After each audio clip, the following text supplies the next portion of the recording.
Hello everyone, welcome to Sakshi chem classes. तो आज हम डिस्कस करने वाले हैं इलेक्ट्रोकेमिस्ट्री का एक बहुत ही important topic which is known as standard electrode potential. तो उसको जानने के लिए थोड़ा सा समझते हैं इलेक्ट्रोकेमिकल सेल के बारे में। एक सिंपल डेनियल सेल मैंने यहाँ पर एग्जाम्पल लिया है जहाँ पर जिंक और कॉपर का सेल है। Zinc Zn plus Cu2 positive give Zn2 positive plus Cu।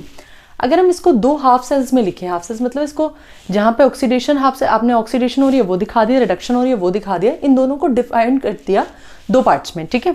Complete cell reaction लिखने के लिए हाफ सेल में क्या होगा कि जिंक जो है Zn2 पॉजिटिव में कन्वर्ट हो रहा है, that means Zn gives Zn2 positive. अब यहाँ पर दो इलेक्ट्रॉन है और हमें पता है जो ऑक्सीडेशन है उसमें क्या होता है, इलेक्ट्रॉन का लॉस होता है।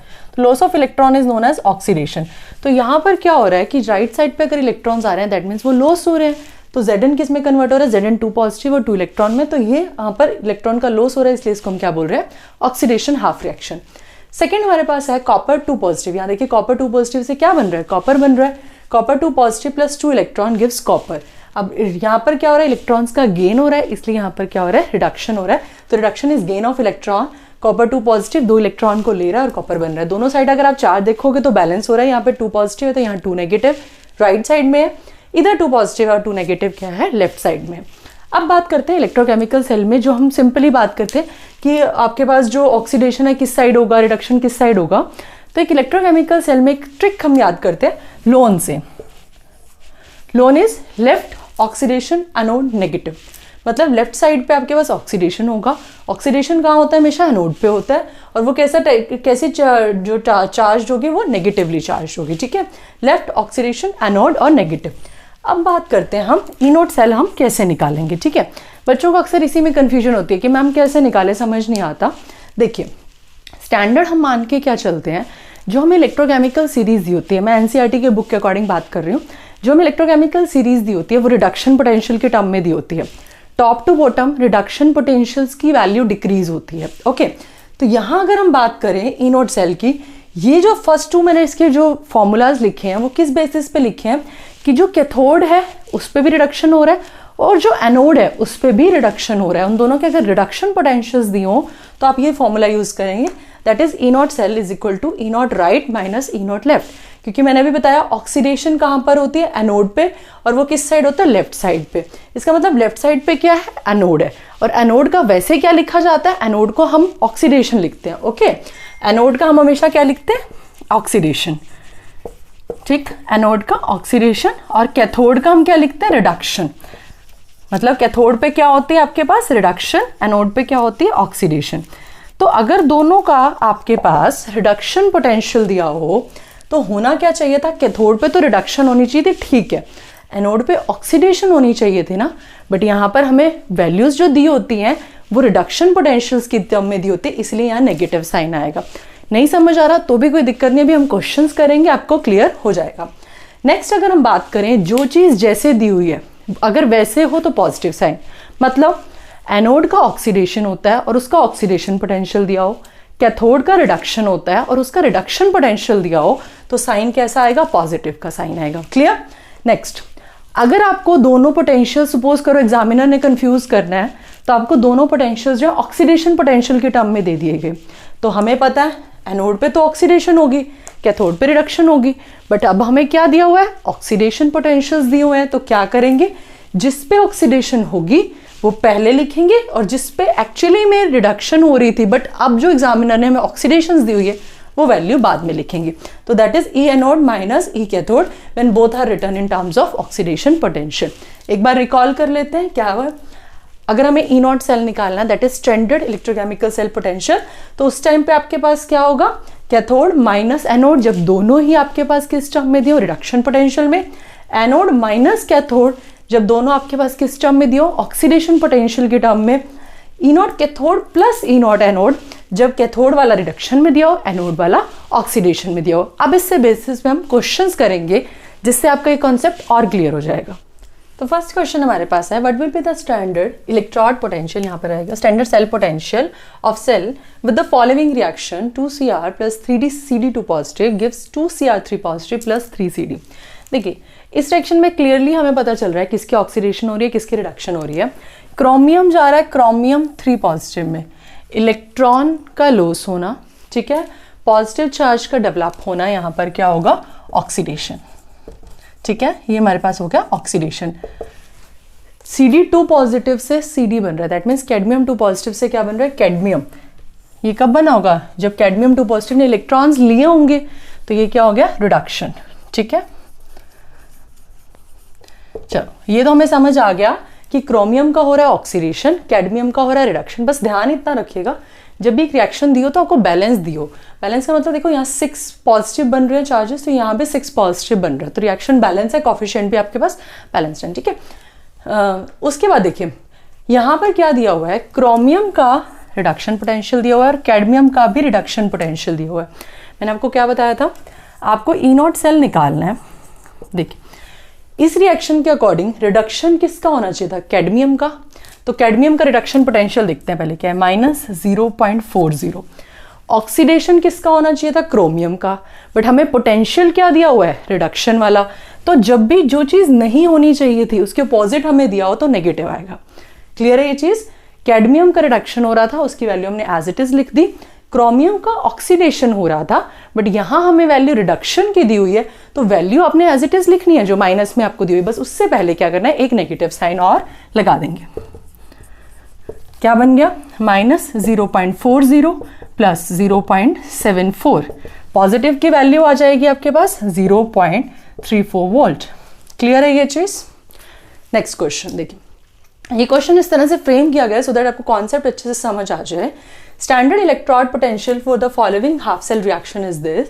आपको क्या करना है, कैलकुलेट करना है स्टैंडर्ड पोटेंशियल E0 सेल। ठीक है, E0 सेल आपको कैलकुलेट करना है। हाफ सेल रिएक्शन की जो वैल्यूज है वो दी हुई हैं। जिंक से जिंक 2 पॉजिटिव प्लस 2 इलेक्ट्रॉन बन रहा है, मतलब यहाँ पर क्या हो रहा है, ऑक्सीडेशन। ठीक है, नेक्स्ट है आयरन से आयरन 2 पॉजिटिव प्लस 2 इलेक्ट्रॉन बन रहा है, इसका मतलब यहाँ भी क्या है, ऑक्सीडेशन। अब देखिए समझिए, एक सेल में दोनों जगह ऑक्सीडेशन ऑक्सीडेशन नहीं हो सकता ना, इसका मतलब एक तो ऑक्सीडेशन होगा और एक का रिडक्शन होगा। ध्यान क्या रखना है, जब आपको दोनों ही ऑक्सीडेशन पोटेंशियल्स की टर्म में दे दिए जाएं तो जिसकी ज्यादा वैल्यू उसका ऑक्सीडेशन, जिसकी ज्यादा वैल्यू उसका ऑक्सीडेशन। इसका मतलब यहां पर हम वैल्यू देखें तो जिंक की ज्यादा वैल्यू है 0.76 वोल्ट, तो जिंक का होगा ऑक्सीडेशन। तो E0 सेल कैसे निकालेंगे, देखिए लास्ट मैंने जो फॉर्मूला लिखाया था, मैंने क्या बोला था, अगर आपको दोनों सेल की पोटेंशियल्स, हाफ सेल की रिएक्शंस के पोटेंशियल्स किसमें दिए हो, इन टर्म्स ऑफ ऑक्सीडेशन पोटेंशियल्स, तो आपने क्या करना है, जिसका ऑक्सीडेशन होना चाहिए था वो हमने यहां लिख दिया। अब आयरन का होना चाहिए था क्या, रिडक्शन, यहां क्या हो रहा है, ऑक्सीडेशन, तो मतलब वो चीज तो नहीं हो रही ना जो होनी चाहिए थी, इसलिए इसका माइनस साइन आ जाएगा। क्या वैल्यू बन गई देखिए, 0.35 वोल्ट। होपफुली आपको ये क्लियर हो गया होगा। अब एक और टाइप के क्वेश्चन हम इसमें करेंगे जो कॉमनली कॉम्पिटिटिव एग्जाम्स में पूछे जाते हैं, वो भी देखते हैं। तो नेक्स्ट इंपॉर्टेंट टाइप के जो क्वेश्चन है वो इस टाइप के हैं जो आपको मोस्टली कॉम्पिटिटिव एग्जाम्स में देखे जाते हैं। अगर मैं रीसेंट एग्जाम्स की बात करूँ तो टीचिंग एग्जाम हुआ था NVS का, उसमें ऐसा ही क्वेश्चन आपको देखने को मिला था। देखिए क्वेश्चन क्या कहता है और कैसे हम इसको सॉल्व कर सकते हैं इजीली वो देखेंगे। Given below the standard electrode potential of few half cells, the correct order of these metals in the increasing reducing power. हमें क्या दिया हुआ है, हमें कुछ हाफ सेल्स के ना रिडक्शन पोटेंशियल, इलेक्ट्रोड पोटेंशियल उन्होंने बोला है बट हमें देख के पता लग रहा है कि यहाँ पर क्या हो रहा है, रिडक्शन हो रहा है। ठीक है, तो रिडक्शन पोटेंशियल्स दिए हुए हैं, रिड्यूसिंग पावर का इंक्रीजिंग ऑर्डर बताना है। सिंपल सा तरीका, रिड्यूसिंग पावर मतलब रिड्यूसिंग एजेंट।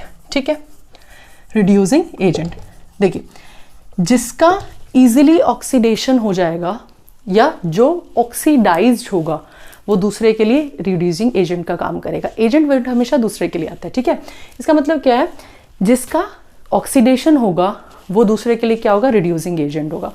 इसका मतलब अब हमें इसमें से ये देखना है कि जो सबसे ज़्यादा ऑक्सीडेशन करने की टेंडेंसी है वो किसकी है।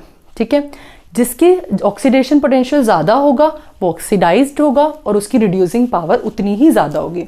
अब बात आई यहाँ पर, तो हमें सारे रिडक्शन पोटेंशियल्स दिए हुए हैं, या तो आप इसको ऐसे ही सॉल्व कर सकते हो, अदरवाइज एक सिंपल सा तरीका है, क्या करो, हमें यहाँ पे रिडक्शन पोटेंशियल्स दिए हुए हैं ना, और हमने क्या देखना है, ऑक्सीडेशन देखना है। इसको ऑक्सीडेशन पोटेंशियल्स में कन्वर्ट कर लेते हैं।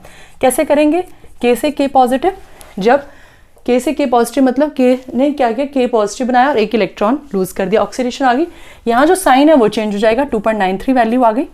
सिल्वर के केस में बात करें तो Ag पॉजिटिव, यहाँ पर वैल्यू क्या आ गई -0.80 वोल्ट। मैग्नीशियम की हम बात करते हैं तो मैग्नीशियम गिव्स Mg 2 पॉजिटिव, और यहाँ वैल्यू क्या आ गई 2.37, साइन भी चेंज होंगे। और chromium 3 positive and the sign will be 0.74 positive का आएगा 0.74 वोल्ट। ठीक है, अब यहाँ पर आगे सारे ऑक्सीडेशन पोटेंशियल्स की टर्म में। अब जिसका ऑक्सीडेशन पोटेंशियल ज़्यादा उसकी ऑक्सीडाइज्ड होने की टेंडेंसी ज़्यादा, और जिसके ऑक्सीडाइज होने की टेंडेंसी ज़्यादा वो उतना ही अच्छा रिड्यूसिंग एजेंट होगा। ठीक है, सबसे ज़्यादा वैल्यू देखें तो यहाँ पर हमें दिख रही है K की है, तो हमने इंक्रीजिंग ऑर्डर बनाना है, तो K की सबसे ज़्यादा वैल्यू है, इसलिए K की रिड्यूसिंग पावर सबसे ज़्यादा होगी। उसके बाद है हमारे पास मैग्नीशियम की। ठीक है, नेक्स्ट हमारे पास किसकी है, क्रोमियम की, और लास्ट में हमारे पास किसकी है, सिल्वर की। तो ये आपके पास ऑर्डर रहेगा किसका, रिड्यूसिंग पावर्स का। किसकी वैल्यू ज़्यादा, जिसके ऑक्सीडेशन पोटेंशियल की वैल्यू ज़्यादा वो ऑक्सीडाइज्ड होगा और उतना ही अच्छा रिड्यूसिंग एजेंट होगा। तो K आ गया, उसके बाद मैग्नीशियम आ गया, उसके बाद हमारे पास क्रोमियम आ गया, और लास्ट में नेगेटिव वैल्यू थी सिल्वर की तो -0.80 वोल्ट, तो लास्ट में ये वैल्यू आ गई। सेकेंड क्वेश्चन देखते हैं। The standard oxidation potential of 4 metals are given below, the strongest reducing agent will be. देखिए अगेन यहाँ पर बात कर दी रिड्यूसिंग एजेंट की, मतलब हमने क्या देखना है, जो जितना जल्दी उसका ऑक्सीडेशन होगा या फिर जो जितना इजीली ऑक्सीडाइज्ड होगा वो उतना ही जल्दी दूसरे को रिड्यूस करेगा, अच्छा रिड्यूसिंग एजेंट होगा। यहाँ पर हमारा काम और इजी कर दिया। और इजी कैसे, यहाँ हमें वैल्यूज ही किस में दे दी, ऑक्सीडेशन पोटेंशियल्स में दे दी। तो ऑक्सीडेशन पोटेंशियल में हमने सिर्फ क्या देखना है, किसकी वैल्यू ज़्यादा है, तो लिथियम की वैल्यू ज़्यादा है, तो लिथियम के क्या होगा, इजीली ऑक्सीडाइज्ड हो जाएगा, तो वो सबसे अच्छा रिड्यूसिंग एजेंट होगा। तो यहाँ पे आपके पास क्या हो गया, lithium will be the correct answer. तो होपफुली आपको ये टॉपिक जो है अच्छे से क्लियर हो गया होगा। अब इससे रिलेटेड आप क्वेश्चंस करिए, कोई भी क्वेश्चन में डाउट आता है कमेंट सेक्शन में ज़रूर बताइएगा, मैं उसको सॉल्व करवा दूंगी। और अगर आपको ये वीडियो अच्छी लगी हो तो इसको शेयर करना मत भूलिए, सो दैट जो भी स्टूडेंट्स को इन टॉपिक में डाउट्स हैं वो भी अपने डाउट ऐसे क्लियर कर लिए। And do not forget to like, subscribe and share my channel. Thank you so much for watching.